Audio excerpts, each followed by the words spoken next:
All right, so let's talk about Renegades. No, wait, I'm sorry. Let's talk about Spacestation, whatever they are now. It's the same roster minus Funball, add in Vote. So you know that this is still going to be a really strong team. This year's Spacestation gaming roster is absolutely nuts. How do you get anything but super excited about 4 out of 5 players being that old Renegades core, which was the best team in the SPL for 5 months out of last season, and then you add in Vote in that Hunter role. I think this team still has a lot of potential. They're still going to set metas. That's kind of what guys like iRaffer and Cheerio do for your roster. Another year of mid lane under Dardez's belt is going to be really, really fun to watch.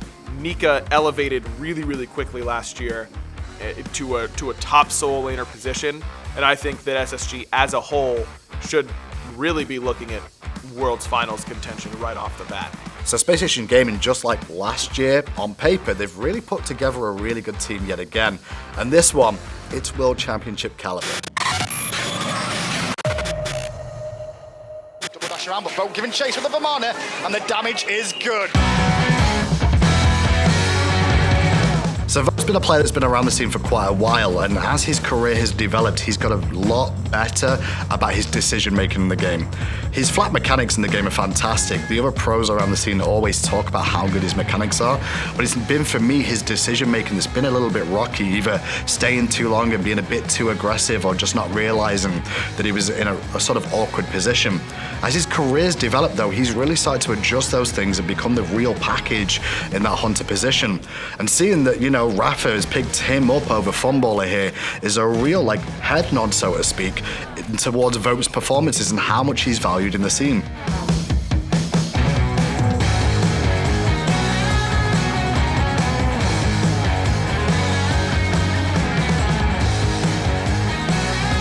I think that he's joining this roster with a renewed hunger. I think he's really going to want to prove that he's going to do very well on this team. I think that alongside iRaffer, those playstyles could be very good together. And I really think that these guys should rally around Vote. He could be a very big focal point for this team all year. I'd expect big things from Vote next year. Coming in as part of the Spacestation roster, these guys are definitely going to be contenders for a top 3 position. It's just a question of, can Vote be someone that's contributing to that handily? And I think he can be. He's someone that maybe he doesn't make a ton of the highlight reel plays for whatever reason, but he's always over there playing aggressively, winning matchups in the right spot in team fights. Vote's another one of those guys that you feel like is never going to cost your team the game. He might not have risen up to like the Funball Cyclone spin level in Season 6, but he was right there one tier beneath them. He could certainly be a win condition for you, and he can just fill the role for you if you need that too. Vote is a guy that you want on your team.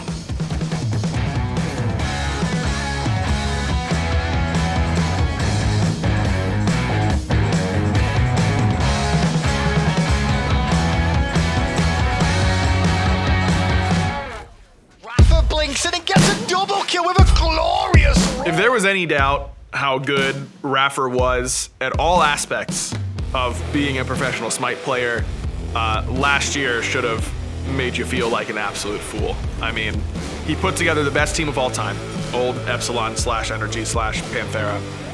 And last year put together the best team for a large stretch of the season. And his play on the battlefield really did elevate.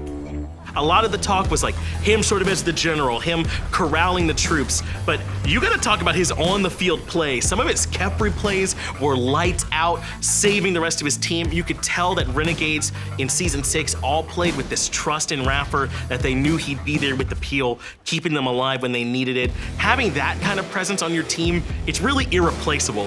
Plus, it doesn't hurt to have some confidence, and my man iRaffer has that in spades. One of the best supports you could ask for. In terms of the team he's put together this year, though, I think he's got a World Championship caliber team yet again. You saw the run that they had last year and the high performances that they had when they were under the Renegades banner. Well, this year he's pretty much brought the same team to Spacestation and made 1 or 2 adjustments in terms of his Hunter position. But outside of that, this team on paper is looking good. I know for a fact iRaffer won't be happy with his performances last year or how the team ended things at the World Championships, but it doesn't mean they don't have the chance to do it again in Season 7. That's a double kill for Dardez to start this game off. I feel feel like people forget that not too long ago, Dardez was a support. He was playing support at a really high level, and you always heard all these rumblings behind the scenes that this guy is a mechanical nutcase. If you could just get him into a carry role, he could carry for teams. Well, that's exactly what we saw with Renegades. In Season 6, when they came in late and they had that rough start, it was him kind of championing that on-her mid, that pressure mid, that really turned things around for this roster and got them feeling unbeatable. Everyone on that team was a star. Obviously, you don't get to their level of success without that, but Dardez, I think, really put them on the map. He played with pressure like no one else did, was single-handedly winning games, was commanding the early game, and I see no reason why that should change going into Season 7. It doesn't always have to be things like the on-her. He showed us that God pool is a lot wider than that, playing Chernobog and other hunters too, even the Jingwei, but still it feels like to me that playmaking and pressure is this guy's identity. He wants to put his stamp on whatever game he's in. I think last year is the year that we really saw just how dominant Dardez can be when given the tools to succeed. He changed the meta. I mean, he took on her, a character who was not played at all, and made him a top pick, top ban in the mid lane. He changed the way that the mid 3v3 was thought of, and he's still one of the best mechanical players in the entire SPL. The big thing for me about this SSG team, the old Renegades core, is that their mid 3v3 has not changed. It's what made them so good during their reign of terror, basically, from MSI through a lot of Phase 2. Their 3v3 is the same. Their results will likely be the same. I think this team is going to be stacked, and Dardez is going to do a lot for them.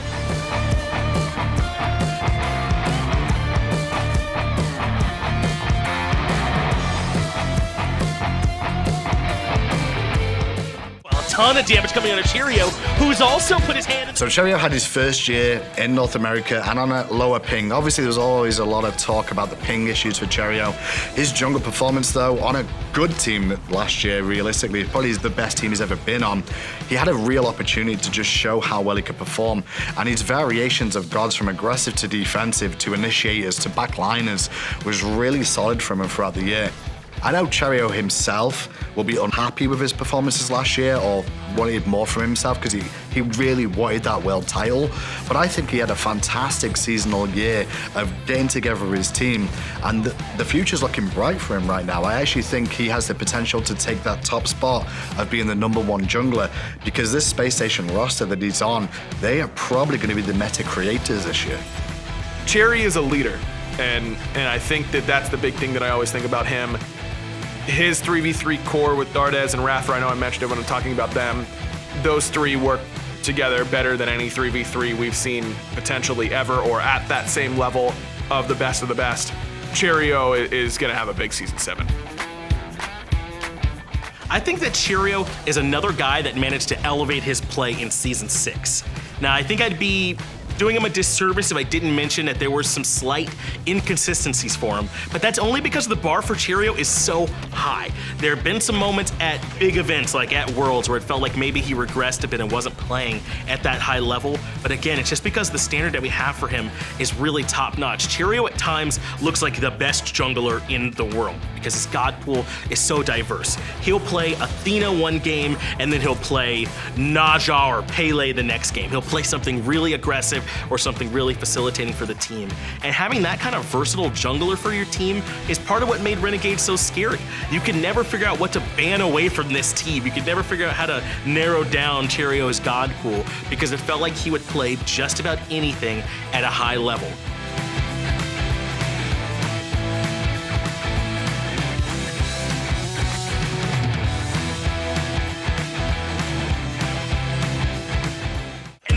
A perfect wall from Nika. In comes the hammer. Nika was a player that at the start of the year coming into it, I had a few reservations about his performances and whether he really had the caliber to perform in the solo lane. A lot of people talk the talk about him, but we never really see those performances on the big screen. Well, that all kind of changed with how Season 6 performed, and Nika really stepped into that solo lane. He changed some of the itemization that we started to see in that solo lane and really brought some of the picks that we've not seen for a while to the forefront. Power player, strong in his role, had the ability to solo kill, but also made a big impact as the game continued when it got to the teamfight and late stages of it. Nika, though, I really do think might just be the complete package for what you want out of a solo laner. Surprisingly, coming into Season 6, I think that the solo lane was the most stacked lane in terms of talent because the mid role had shrunk and we weren't so sure what was going on with hunters, and the support role was amorphous and all over the place. But solo lane, I mean, you still had Benji, you still had Deathwalker over there, you had all these giants to contend with, and Nika went under the radar for a little bit too long. That guy was standing toe-to-toe with some of the best that Smite has ever seen in the solo lane. Go back and watch some Renegades games and see if you can find a single loss that you can attribute to Nika. I guarantee that you can't, because this guy is always on. It just feels like he's always performing exactly like you need, and then of course he has the high-end potential where he can stomp in the solo lane and then just run the rest of the game. He just has this sense of the right place to be in these team fights. It must be that they're communicating really well as a team, because Nika always manages to harass, but then come back for peel right when you need him, and then get right back onto the back line of the enemy team again. He just walks that line perfectly like you want your solo lane to do. I think he went under the radar too much in Season 6. This guy, for me, is one of your top solo laners in Season 7.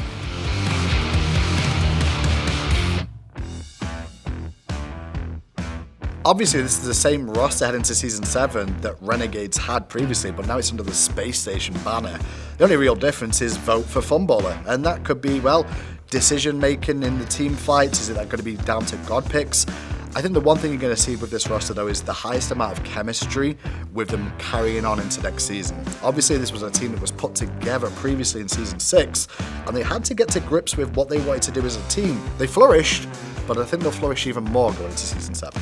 A lot of the times with the Knights or with Rival, Vogt just kind of did his own thing, and he should be able to do that same thing here in Season 7. And then the rest of the Space Station squad, you know that synergy is there. iRaffer playing at an elite level from the support role. Dardez with pressure in mid. Cheerio being that Swiss Army knife. Whatever you need from him, he's willing to plug and play it. And then Nika being a monster in the solo lane. I see no reason why this can't be a top 3 team at the very least, if not just the best team outright. I'm keeping my eye on Space Station. I think this team upgraded, and I think that this is a team that learned how to win last year, learned how to keep winning, and then just had a really close set with the hottest team on the planet on Worlds weekend. That happens, you know. I don't think that them losing in a 5-game set to the eventual world champs is anything that should make you feel less confident about how good this roster is going into this year. Space Station Gaming might mess around and win Worlds.